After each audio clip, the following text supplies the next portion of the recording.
आज मैं आपको बताने वाला हूं पेरोल के बारे में। अगर आप किसी बड़ी कंपनी में जॉब करते हैं तो आपको सैलरी स्लिप जरूर मिलती होगी, जो कि अगर आप कहीं लोन के लिए अप्लाई करते हैं तो आपसे सैलरी स्लिप जरूर मांगी जाती है। यही सैलरी स्लिप आपकी किस तरह से बनाई जाती है वही पेरोल कहा जाता है। यानी बड़ी कंपनियां अपने सभी एम्प्लॉयज की सैलरी जब टैली में बनाती हैं तो उसी को पेरोल कहा जाता है। तो चलिए वीडियो को स्टार्ट करते हैं। हमें सबसे पहले एक नई कंपनी क्रिएट करेंगे जिसका हम नाम दे देते हैं पेरोल। पेरोल के नाम से हम एक नई कंपनी क्रिएट कर रहे हैं। आपको यहाँ पर स्टेट लेना है अपना, तो हम ले लेते हैं यहाँ पे दिल्ली। दिल्ली लेने के बाद आप बाकी फर्दर डिटेल्स फिल कर सकते हैं इसकी। हम इसे सिंपल कंट्रोल ए करके सेव कर देंगे। सेव करने के बाद आपके सामने एक डायलॉग बॉक्स और ओपन होगा, इसको भी आप कंट्रोल ए करके सेव कर दीजिए। इसके सेव करने के बाद अब हमें क्या करना है, हमें सीधे जाना है अपने वाउचर्स के अंदर और यहाँ पर आने के बाद आपको अपने कीबोर्ड से प्रेस करना है F10। F10 प्रेस करने के बाद आपको जाना होगा यहाँ पर शो इन एक्टिव पे और यहाँ पर आप नीचे देखेंगे आपके सामने ऑप्शन आएगा पेरोल वाउचर्स का।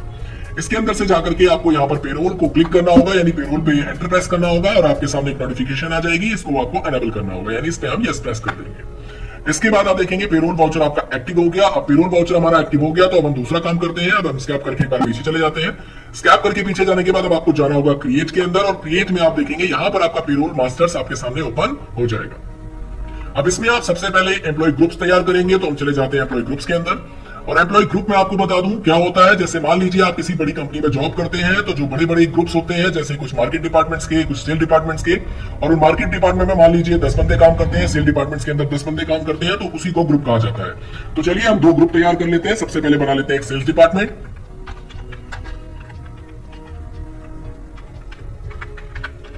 डिपार्टमेंट की हमने एक बना लिया और उसके बाद हम इसको सेव कर देंगे। यहां पर आपको डिफाइंड सैलरी अभी नो ही रखना है, आपको सिंपल एंटर करके सेव कर देना। और एक हम बना देते हैं मार्केट डिपार्टमेंट।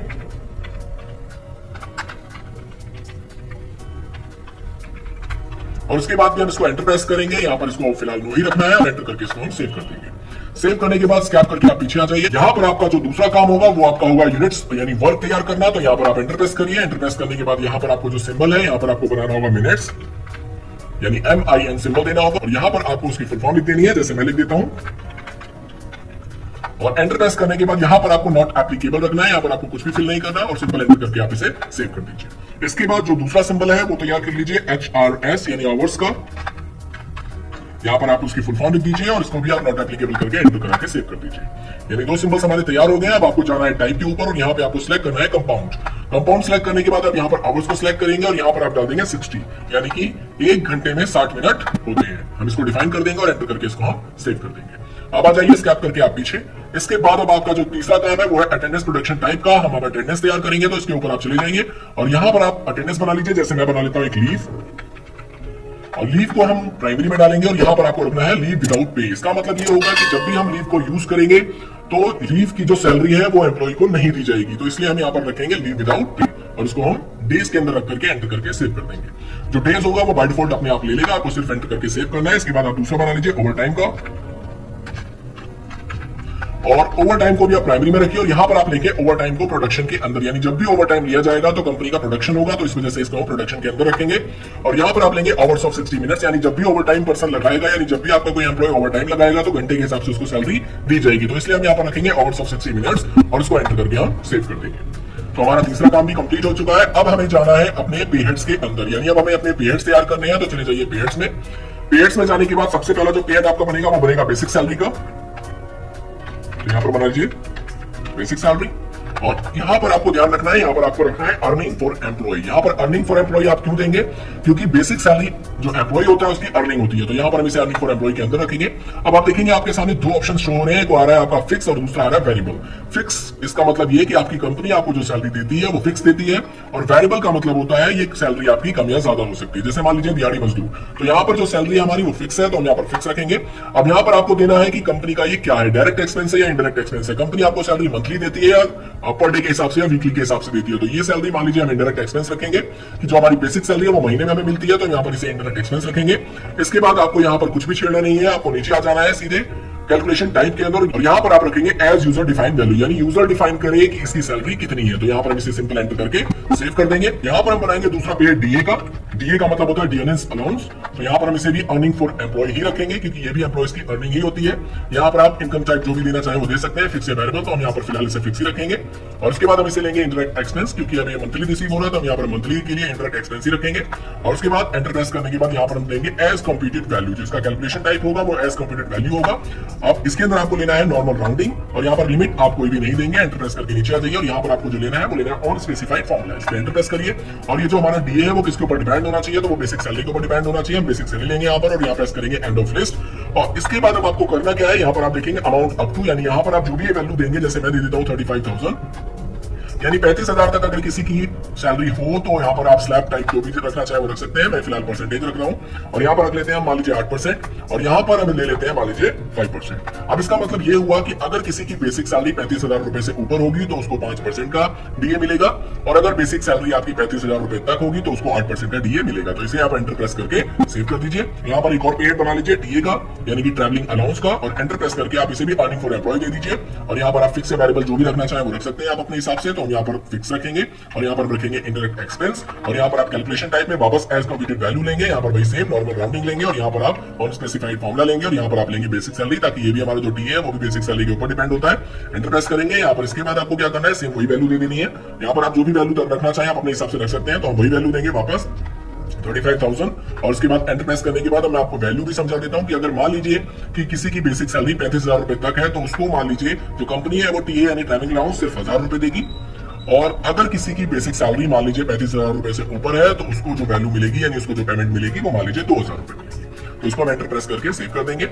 सेव करने के बाद टीए के बाद आप ले लीजिए एचआरए यानी हाउस रेंट अलाउंस। सेम इसी तरीके से आप इसको भी अर्निंग फॉर एम्प्लॉय फिक्स या वेरिएबल जो भी रखना चाहे वो रख सकते हैं। इंटरेक्ट एक्सपेंस, और यहाँ से हम इसे ले लेंगे as computed value, normal rounding, और यहाँ पर आप ले लेंगे on specified formula, basic salary, end of list. यहाँ पर अमाउंट दे दीजिए आपको जो भी देना है, तो 35,000 दे दिया मैंने। परसेंटेज में आप जो भी रखना चाहे वो आप अपने हिसाब से रख सकते हैं। इसको भी हम बना करके एंटर करके सेव कर लेते हैं। एचआरए के बाद हम बनाएंगे पीएफ, तो हम यहाँ पर पीएफ लेते हैं। जो पीएफ होता है हमारा वो प्रोविडेंट फंड होता है, और ये बेसिकली हमारा डिडक्शन होता है, यानी ये हमारी सैलरी में से डिडक्ट किया जाता है, तो इसे हम रखेंगे डिडक्शन फ्रॉम एम्प्लॉइज के अंदर। और उसके बाद हम इसे दे देंगे करंट लायबिलिटीज, ये हमारी एक तरीके से लायबिलिटी होगी कंपनी के ऊपर, तो हम इसे करंट लायबिलिटी में रखेंगे।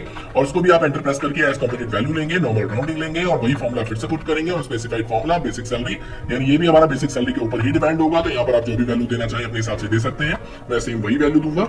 और यहाँ पर परसेंटेज जो भी देना चाहे वो आप अपने हिसाब से दे सकते हैं, वैल्यू या परसेंटेज। और उसके बाद बनाएंगे हम लोग ईएसआई हमारा एम्प्लॉय स्टेट इंश्योरेंस होता है, ये भी एक तरह से डिडक्शन ही होता है। हम यहाँ पर इसे डिडक्शन फ्रॉम एम्प्लॉय ही रखेंगे, और यहाँ पर रखेंगे हम इसे करंट लायबिलिटीज। और इसके बाद हम इसे एंटर प्रेस करके यहाँ पर as computed value, normal rounding, और उसके बाद यहाँ पर ले लेंगे ऑन स्पेसिफाइड फॉर्मूला, सेम इसी तरीके से बेसिक सैलरी, और यहाँ पर अमाउंट डाल दीजिए अप टू, और उसके बाद यहाँ परसेंटेज या वैल्यू जो भी आप रखना चाहे वो अपने हिसाब से आप रख लीजिए। और उसके बाद इसे एंटर करके सेव कर दीजिए, यानी ईएसआई भी हमारा तैयार हो गया। इसके बाद हम बनाएंगे रिम्बर्समेंट, तो यहाँ पर हम ले लेते हैं रिम्बर्समेंट, तो इसे अंडर ऑफ रखेंगे हम रिम्बर्समेंट टू एम्प्लॉय के। तो मैं आपको बता दूं ये रिम्बर्समेंट होता क्या है। रिम्बर्समेंट बेसिकली जब भी हम कंपनी के लिए पैसा अपनी जेब से लगाते हैं तो उसे रिम्बर्समेंट कहा जाता है, और ये पैसा हमें सैलरी देते समय कंपनी रिटर्न कर देती है। यानी मान लीजिए आप कहीं जा रहे हैं और वहां पर आपके पास पेमेंट जो कंपनी ने आपको दिया था वो कम पड़ गई और आपने अपनी जेब से कुछ पैसा खर्च किया है, तो उसके बारे में आप कंपनी को इंडिकेट कर देंगे कि भाई इतना पैसा मेरी जेब से लगा है। तो वो पैसा जब कंपनी आपको सैलरी देती है तो उस समय आपको प्लस करके रिटर्न कर देती है, तो उसी को रिम्बर्समेंट कहा जाता है। तो हम यहाँ पर रिम्बर्समेंट टू एम्प्लॉय रखेंगे इसको, और यहाँ पर हम इसे रखेंगे वेरिएबल, क्योंकि रिम्बर्समेंट नहीं होता तो ये वेरिएबल होगा। और यहां पर हम इसे रखेंगे डायरेक्ट एक्सपेंस, क्योंकि कंपनी का ये डायरेक्ट एक्सपेंस होता है। इसके बाद हम इसे एंटर प्रेस करेंगे। एंटर प्रेस करने के बाद आपको यहां पर जो इसका कैलकुलेशन टाइप है वो एज यूजर डिफाइंड वैल्यू ही लेना है, तो हम इसे एज यूजर डिफाइंड वैल्यू लेंगे, क्योंकि यूजर डिफाइन करेगा कि कितना रिम्बर्समेंट हुआ था। तो इसे एंटर करके हम सिंपल सेव कर देंगे। रिम्बर्समेंट के बाद अब आपको बनाना होगा एक बोनस। बोनस को आप डालेंगे अर्निंग फॉर एम्प्लॉय, यानी बोनस भी जो कंपनी में मिलता है वो भी अर्निंग होती है एम्प्लॉयज की, तो इसे हम अर्निंग फॉर एम्प्लॉयज, ये हमारा वेरिएबल होगा क्योंकि ये हमेशा बोनस नहीं मिलता, साल में एक बार मिलता है, और ये कंपनी का डायरेक्ट एक्सपेंस होगा। और इसके बाद हम इसे लेंगे, इसका जो कैलकुलेशन टाइप होगा वो हम रखेंगे फ्लैट रेट। यहाँ पर जो भी अमाउंट कंपनी डिफाइन करेगी वही अमाउंट हम यहाँ पर देंगे, तो यहाँ पर हम इसे फ्लैट रेट रखेंगे। और यहाँ से लेंगे हम इसे मंथ, क्योंकि ये हमें मिलता कब है, मंथ में एक बार मिलता है, तो यहाँ पर मंथ ले लेंगे। वैसे तो ये हमें साल में एक बार मिलता है, तो जिस मंथ में हमें ये रिसीव हो रहा है वहां पर वही मंथ रखेंगे, और उसके बाद हम इसे नॉट एप्लीकेबल करके इसे एंटर करके सेव कर देंगे। तो बोनस के बाद अब हमारा बच गया लीव, तो हम लीव बना लेते हैं। और लीव जो होता है वो भी एक तरह से डिडक्शन फ्रॉम एम्प्लॉय होता है, तो यहाँ पर हम इसे डिडक्शन फ्रॉम एम्प्लॉय ही रखेंगे। और उसके बाद इसको हम लेंगे करंट लायबिलिटीज के अंदर, और उसके बाद यहाँ से हम इसको एंटर करके नीचे आ जाएंगे और यहाँ से आप इसे रखेंगे ऑन अटेंडेंस, यानी जो भी लीव आपका होगा वो अटेंडेंस के ऊपर डिपेंड करेगा। और यहाँ से हम लीव जो हमने अभी बनाया था उसे सिलेक्ट कर लेंगे और यहाँ से हम ले लेंगे डेज, क्योंकि जो लीव होती है वो डेज के हिसाब से है, तो डेज ले लेंगे। अगर बंदा मंथ के लिए गायब है तो यहाँ पर मंथ आप सिलेक्ट कर सकते हैं, आप अपने हिसाब से जो भी रखना चाहे वो रख सकते हो। तो हम फिलहाल यहाँ पर डेज लेकर के उसे ओके कर देंगे। इसके बाद हम यहाँ पे लेंगे ओवर टाइम। अब ओवर टाइम हमारा क्या होता है, तो ये बेसिकली अर्निंग होती है एम्प्लॉइज की, तो ओवर टाइम रखेंगे। और ये ओवर टाइम हमारा फिक्स नहीं होता, तो इसकी वजह से हम इसको वेरिएबल रखेंगे। और कंपनी का ये डायरेक्ट एक्सपेंस होगा, तो इसलिए हम डायरेक्ट एक्सपेंस में रखेंगे इसको। और यहाँ पर आपको ध्यान देना है, यहाँ पर इसे आपको रखना है ऑन प्रोडक्शन के अंदर, यानी जब भी ओवर टाइम लगाओगे आप तो इससे कंपनी की प्रोडक्शन होगी, तो यहाँ पर हम इसे प्रोडक्शन रखेंगे और यहाँ पर ओवर टाइम रखेंगे। और यहाँ पर आप इसे नॉर्मल राउंडिंग या नॉट एप्लीकेबल रख के एंटर करके सेव कर सकते हैं।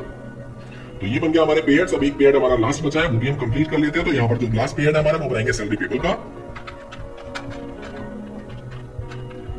सैलरी पेबल बनाने के बाद इसे आप रखेंगे नॉट एप्लीकेबल, यहाँ से आप ले लेंगे करंट लायबिलिटीज और इसको कर देंगे एंटर करके सेव। तो यानी पे हेड्स हमारे कंप्लीट हो चुके हैं। अब आप स्कैप करके एक बार पीछे आ जाइए। पे हेड्स कंप्लीट होने के बाद अब हमें वाउचर टाइप तैयार करना है, एक नया वाउचर क्रिएट करना है। तो यहाँ से हम वाउचर टाइप क्रिएट करेंगे और यहाँ पर आप वाउचर को जो भी नाम देना चाहें वो दे सकते हैं। तो मान लीजिए मैं यहाँ पर दे देता हूँ वाउचर को सैलरी स्लिप, और उसके बाद इसे एंटर प्रेस करेंगे। यहाँ से आप ले लेंगे पेरोल को, ये अंडर ऑफ पेरोल के अंदर जाएगा और यहाँ से आप इसे एंटर करके सेव कर देंगे। यहाँ पर प्रिंट वाउचर आफ्टर सेविंग, इसको आप नो ही रहने देंगे। यहाँ पर आप जो भी लिखना चाहे वो लिख सकते हैं, तो मैं लिख देता हूँ सैलरी स्लिप। और यहाँ पर आपको एंड ऑफ लिस्ट लेकर के जो सैलरी टेबल का हमने पे हेड बनाया था आप इसे यहाँ से सिलेक्ट कर लेंगे और इसे एंटर करके सेव कर देंगे। तो हमारा ये काम भी कंप्लीट हो गया। स्कैप करके आप पीछे आ जाइए। अब इसके बाद जो हमारा लास्ट पे हेड बचा है वो बचा है हमारा एम्प्लॉइज का। तो अब हम एम्प्लॉइज तैयार कर लेते हैं, एम्प्लॉइज में चले जाते हैं। इसके बाद हम जाएंगे यहाँ पर सबसे पहले फर्स्ट एम्प्लॉइज का नाम लिखेंगे, तो हम लिख देते हैं जैसे अमन कुमार, ये हमारा एम्प्लॉय है। अब ये एम्प्लॉय अंडर ऑफ किसके जाएगा, तो यहाँ पर आप स्पेस दबाइए और यहाँ से आप देख सकते हैं आपके पास दो डिपार्टमेंट्स हैं। तो कौन से डिपार्टमेंट का बंदा है अमन कुमार, तो हम यहाँ पे ले लेते हैं मान लीजिए जैसे मार्केट डिपार्टमेंट। और यहाँ पर आप डेट ऑफ ज्वाइनिंग जो भी रखना चाहे वो रख सकते हैं। तो फिलहाल डेट ऑफ ज्वाइनिंग यही रहने देंगे। यहाँ पर एंटर प्रेस करेंगे। यहाँ पर आपको ध्यान देना होगा, यहाँ पर आपको अपनी सैलरी डिफाइन करनी होगी। तो यहाँ पर हम इसे यस करेंगे।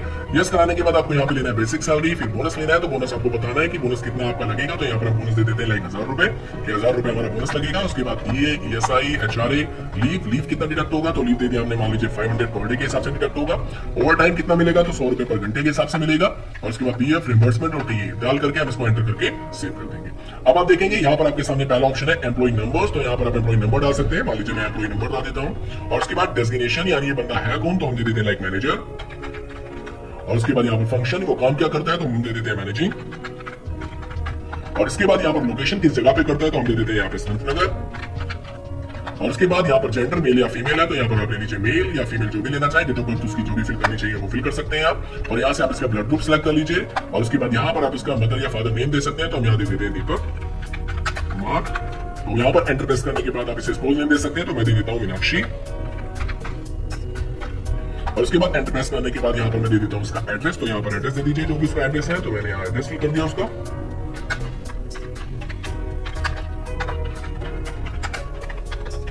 और उसके बाद एंटर प्रेस करने के बाद नीचे आ जाइए, जो भी फोन नंबर है वो फोन नंबर एम्प्लॉइज का फिल कर दीजिए। और उसके बाद ईमेल आईडी अगर कोई है तो वो ईमेल आईडी आप फिल कर दीजिए। मैं यहाँ पर ईमेल आईडी डाल देता हूँ कुछ भी।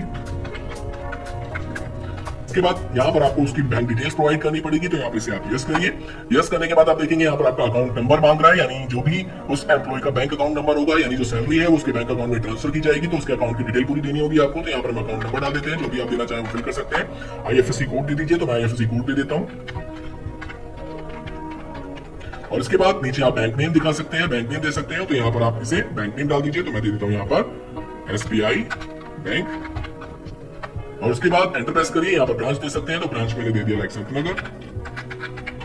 एंटर प्रेस करिए। अब यहाँ पर आपको क्या करना है, यहाँ पर उसे बताना है कि आपका जो सैलरी है वो किस तरह से आपको मिलनी चाहिए, चेक के थ्रू मिले, ई फंड ट्रांसफर हो या अदर। तो हम इसे देखते हैं ई फंड ट्रांसफर। और उसके बाद ये पूरी डिटेल को ऑटोमेटिक यहाँ पर फुलफिल कर लेगा। तो यहाँ पर आपको एंटर प्रेस करना होगा। यहाँ पर ऑल आइटम्स रख लीजिए और यहाँ पर आप बेनिफिशियरी कोड डालना है, वो डाल दीजिए। एंटर प्रेस करके मैं इसको सेव कर देता हूँ। यहाँ पर आप अपना पैन नंबर डाल दीजिए और इसके बाद यहाँ पर आधार नंबर डाल दीजिए जो कि आपका 12 डिजिट का होता है। तो ये फिल कर देता हूं मैं। एंटर प्रेस कर दीजिए। यहाँ पर अपना PF नंबर डाल दीजिए, जो भी आपका PF नंबर आपको कंपनी ने दिया हुआ है। और यहाँ पर अपना PR नंबर डाल दीजिए। और PR नंबर मैं आपको बता दूं होता क्या है। तो PR नंबर एक तरीके से आपका परमानेंट रिटायरमेंट अकाउंट नंबर होता है। तो उन व्यक्तियों की पहचान कराता है जिन्होंने स्वयं को राष्ट्रीय पेंशन योजना यानी कि NPS के अंतर्गत रजिस्टर किया होता है। तो यहाँ पर ये भी आपका जो नंबर होता है वो 12 डिजिट का होता है। तो फिल कर दीजिए।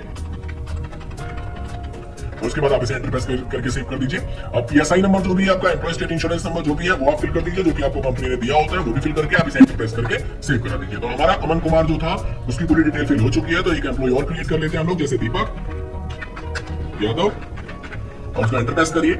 एंटर प्रेस करने के बाद उसको हम डाल देते हैं सेल्स डिपार्टमेंट के अंदर। यहाँ पर आपको अपनी डेट जो रखनी है वो वही सेम रखनी है, यानी उसकी जो भी ज्वाइनिंग डेट है वो आप यहाँ पे रख सकते हैं। यहाँ पर आप इसे एंटर प्रेस करके सेव करा दीजिए और यहाँ पर आपको डिफाइन सैलरी डिटेल यस कराना होगा। यहाँ पर आपको इसकी भी सैलरी डिफाइन करनी होगी। तो हम यहाँ पर लेते हैं बेसिक सैलरी, सेम उसी तरीके से बोनस जो भी अमाउंट आपको देना है वो आप चेंज करना चाहे तो चेंज कर सकते हैं आप अपने हिसाब से। और यहाँ पर लीव का भी हम सेम वही रखेंगे अमाउंट। इसके बाद ओवर टाइम में हम वही रखेंगे अमाउंट। आप अगर चेंज करना चाहे तो आप अपने हिसाब से इसको रख सकते हैं अपने एम्प्लॉइज को। और यहाँ पर जो डिटेल है वो बिल्कुल आप उसी तरीके से फिल कर सकते हैं जैसे मैंने आपको बताया। तो मैं फिल कर देता हूँ उसको फटाफट।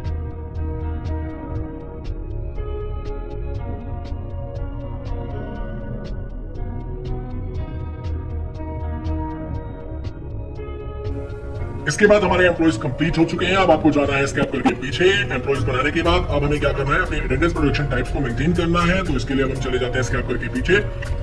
यहाँ से जाइए आप वाउचर्स के अंदर। वाउचर्स में जाने के बाद अब आपको यहाँ पर प्रेस करना है F10 और यहाँ से आपको लेना है अटेंडेंस। अटेंडेंस लेने के बाद अब आप देखेंगे यहाँ पर आपका अमन कुमार और आपका दीपक कुमार शो होगा। आपको ध्यान रखना है यहाँ पर आपको जो डेट रखनी है वो मंथ की लास्ट डेट रखनी है। तो यहाँ पर रख लेते हैं 31 मई 2021 की हम सैलरी बना रहे हैं। तो यहाँ पर मंथ का लास्ट डे रखेंगे और यहाँ पर हम इसकी अटेंडेंस को कैलकुलेट करेंगे लास्ट डे। और यहाँ पर हम लेंगे अमन कुमार। अब अमन कुमार आपके कितने दिन लीव पर रहा है या कितने दिन ओवर टाइम पे रहा है तो आप यहाँ से आप इसे फिल कर सकते हैं। मान लीजिए कि लीव पे रहा है 5 डेज और अमन कुमार ने ओवर टाइम कितना लगाया है, तो ओवर टाइम लगाया मान लीजिए 45 आवर्स का। तो इसी तरीके से दीपक को ले लीजिए। दीपक जो लीव कर रहा है वो मान लीजिए 2 डेज लीव कर रहा है और इसने ओवर टाइम लगाया है मान लीजिए 25 आवर्स का और इसको एंटर करके आप सेव कर दीजिए। इसके सेव करने के बाद अब हमें अपनी सैलरी की डिटेल फिल करनी है। तो इसके लिए आपको करना क्या है, अपने कीबोर्ड से प्रेस करना है Ctrl+F4। यहाँ से आपको लेना है सैलरी स्लिप। सैलरी स्लिप जो कि हमने वाउचर अभी तैयार किया था उसको हम लेंगे, यहाँ पर एंटर प्रेस करेंगे और यहाँ से ले लेंगे सैलरी स्लिप। इसके बाद आपको क्या प्रेस करना है, यहाँ से आप देखेंगे एक आपके सामने ऑप्शन आएगा ऑटो फिल का। अब यहाँ पर आपको यूज करना है ऑटो फिल। या तो अपने कीबोर्ड से Ctrl+F फिल कर सकते हैं या तो आप यहाँ पे टाइप कर सकते हैं। तो यहाँ पर कीबोर्ड से Ctrl+F यूज कर लेता हूँ। यहाँ पर आप लेंगे payroll auto fill. Payroll auto fill लेने के बाद अब यहाँ पर सबसे पहले हम यूजर्स को डिफाइन करेंगे जो हमने अभी क्रिएट बनाते समय लिया था। तो यूजर डिफाइन करेंगे, इस पर एंटर प्रेस करेंगे। जो हमारी सैलरी बन रही है वो 1/5/2021 से लेकर 31/5/2021 की सैलरी हमारी बन रही है। एंटर प्रेस करके नीचे आ जाएंगे और यहाँ पर आप अपने एम्प्लॉइज की सैलरी ले सकते हैं। आप किसकी सैलरी बना रहे हैं, यानी कि हम सभी की सैलरी क्रिएट कर रहे हैं एक साथ। तो यहाँ पर और आइटम्स लेंगे। यहाँ पर आप देखेंगे शॉर्ट बाय, यानी एम्प्लॉय नेम के हिसाब से शॉर्टिंग होना चाहिए, एम्प्लॉय नंबर के हिसाब से। तो यहाँ पर एम्प्लॉय नेम ही रखेंगे, एंटर प्रेस करेंगे। अब यहाँ पर आपको अमन कुमार की सैलरी देनी होगी। तो उसकी सैलरी कितनी है, तो मैं यहाँ दे देता हूँ लाइक 36,000 उसकी सैलरी है। उसका रिम्बर्समेंट यानी उसने अपनी जेब से कितना पैसा खर्च किया था, तो मान लीजिए उसने 500 खर्च किया था। यहाँ पर दीपक यादव की जो बेसिक सैलरी है वो मैंने दे दिया 25,000 और उसने जो खर्च किया था वो 250 रुपीज खर्च किया था। उसके बाद हम इसे एंटर करके सेव कर देंगे। इसके कंप्लीट होने के बाद आपको फिर से ऑटो फिल पे क्लिक करना होगा, या तो आप ऑटो फिल कर दीजिए या कीबोर्ड से प्रेस कर दीजिए Ctrl+F। Ctrl+F करने के बाद यहाँ पर आपको लेना होगा पेरोल ऑटो फिल वापस से और यहाँ से अब आपको लेना है सैलरी। यानी अभी तक तो हमने यूजर्स डिफाइन कर दिया किसकी सैलरी कितनी है, तो और अब हमारी सैलरी बन जानी चाहिए। तो सैलरी ले लेंगे सेम इसी तरीके से। हमारी जो सैलरी बन रही है वो इस मंथ की बन रही है। इसको एंटर प्रेस करेंगे, यहाँ पर ऑल आइटम्स लेंगे और एंटर प्रेस करके यहाँ पर भी हम सेव करा देंगे। अब आप देखेंगे यहाँ पर हमारे सभी एम्प्लॉइज की सैलरी बन चुकी है। अब इसे आप एंटर प्रेस करके सेव करा दीजिए। अब मैं आपको बताता हूं कि आप सैलरी स्लिप किस तरह से निकाल सकते हैं। तो स्कैप करके आप एक बार पीछे आ जाइए। यहां से आपको जाना होगा डिस्प्ले मोर रिपोर्ट्स के अंदर और यहां से आप देखेंगे यहाँ पर एक ऑप्शन आएगा आपका पेरोल रिपोर्ट। यहाँ पर आप जाकर के पे स्लिप यूज करेंगे। पे स्लिप के अंदर जाने के बाद आप किसका पे स्लिप निकालना चाहते हैं, तो मान लीजिए मैं अमन कुमार का पे स्लिप देखना चाहता हूँ। इस पर आप एंटर प्रेस करिए। एंटर प्रेस करने के बाद ये आपका पे स्लिप बनके तैयार हो गया। आप देखेंगे जो हमने एम्प्लॉइज की डिटेल फिल की थी वो आपके सामने यहाँ नजर आ रही है, जिसमें उसका एम्प्लॉय नंबर, उसका फंक्शन, उसका डेजिग्नेशन, लोकेशन, बैंक डिटेल्स वगैरह सब कुछ आपके सामने यहाँ पर शो होगा। इसके बाद नीचे आप देखेंगे अटेंडेंस डिटेल्स के अंदर कि उसने लीव कितने दिन रहा है, तो लीव रहा है 5 डेज। ओवर टाइम कितने दिन लगाया उसने, तो 45 आवर्स का उसने ओवर टाइम यूज किया है। और इसके बाद आप देखेंगे उसकी जो बेसिक सैलरी हमने बताई थी वो 36,000 बताई थी और इसके हिसाब से जो उसका बोनस कैलकुलेट हुआ, यानी हमने बोनस 1000 रुपए दिया था, तो देखिए 1000 रुपए शो कर रहा है। ये जो था वो इस मंथली सैलरी के हिसाब से यानी बेसिक सैलरी के हिसाब से कैलकुलेट होकर के परसेंटेज जो हमने दी थी उसके हिसाब से यहाँ पर ऑटोमेटिक आ गई। इसी तरीके से आपका एचआरए आ गया। और अब आप देखेंगे ओवर टाइम, तो ओवर टाइम जो हमने बताया था 100 रुपए पर घंटे के हिसाब से मिले, तो आप देखेंगे यहाँ 45 घंटे इसने काम किया तो 4500 रुपए इसका ओवर टाइम आ गया। अब आप देखेंगे यहाँ पर रिम्बर्समेंट, तो इसने 500 रुपए अपनी जेब से खर्च किया था वो भी यहाँ पर देखे ऐड हो गया। इसके बाद टीए की अगर हम बात करें तो ट्रैवलिंग अलाउंस 2000 रुपए इसका शो हो गया, जो कि हमने वहां पर सैलरी डिफाइन करते समय बताया था आपको। इसके बाद यहाँ पर इसकी जो ग्रॉस सैलरी है वो इन सबका टोटल यहाँ पर आपके सामने शो अप हो गया। अब यहाँ देखेंगे आप डिडक्शन एक्सपेंसेस का शो हो रहा है, तो डिडक्शन में आप सबसे पहले देखेंगे ईएसआई यानी एम्प्लॉय स्टेट इंश्योरेंस। इतना जो सैलरी था 36,000 रुपए, यानी टोटल कैलकुलेशन होकर के जो आपका यहाँ पर अमाउंट बना है 47,960 रुपीज। अब उसके अंदर से ईएसआई आपका 720 रुपए लेस हो गया। यहाँ से आप देखेंगे लीव, तो लीव आपका जो अमाउंट था वो 25 रुपए यहाँ पर आपका डिडक्ट हो गया। और उसके बाद अगर आप पीएफ देखेंगे तो पीएफ आपका यहाँ से डिडक्ट हो गया। तो उस हिसाब से डिडक्शन काटने के बाद जो सैलरी यहाँ पर बनी है वो टोटल बनी है 46,160 रुपीज, यानी कि जो टोटल अभी सैलरी बन रही थी वो बन रही थी 47,960 रुपीज। और यहाँ पर अब आप देखेंगे ये जो तीनों चीजें थी वो डिडक्ट होने के बाद आपकी जो सैलरी बची है वो बची है 46,160 रुपीज। और अब आप देखेंगे यहाँ पर जो पीएफ था वो 1800 रुपए यहाँ पर इसका प्लस भी होकर के शो हो रहा है, और पीएफ अगर लेस कर देंगे तो वो अमाउंट यहाँ पर देखिए माइनस हो गया। तो इसके लिए आप इसकी स्लिप किस तरीके से निकाल सकते हैं, तो इसके लिए आप प्रेस करेंगे अपने कीबोर्ड से Alt+P। यहाँ पर आप करंट पे क्लिक करेंगे। करंट पे क्लिक करने के बाद यहाँ से आप प्रीव्यू देख सकते हैं, प्रिंट निकाल सकते हैं, और इसे अगर कॉन्फ़िगरेशन करना चाहे तो आप अपने हिसाब से कॉन्फ़िगरेशन भी कर सकते हैं। तो फिलहाल हम प्रीव्यू देखेंगे। प्रीव्यू देखने के बाद आप देखेंगे ये है इसकी सैलरी स्लिप। Alt+Z करिए अपने कीबोर्ड से जूम करने के लिए, तो यहाँ पर आप देखेंगे इसकी सैलरी स्लिप तैयार हो गई है। आप यहाँ पर ऑथराइज सिग्नेचर हो जाएगा, और बाकी टोटल अमाउंट यहाँ पर देखिए वर्ड्स के अंदर लिखा हुआ आ गया, और आपकी हर एक पॉइंट की डिटेल यानी हर एक चीज की डिटेल 1 बाय 1 यहाँ पर मेंशन, जैसा कि पेरोल में मैंने आपको दिखाया। और यही चीज ये हमारी पे स्लिप होती है। ये था हमारा पेरोल। अगर वीडियो आपको पसंद आया हो तो हमारे चैनल को लाइक कीजिए, सब्सक्राइब कीजिए और अपने सभी दोस्तों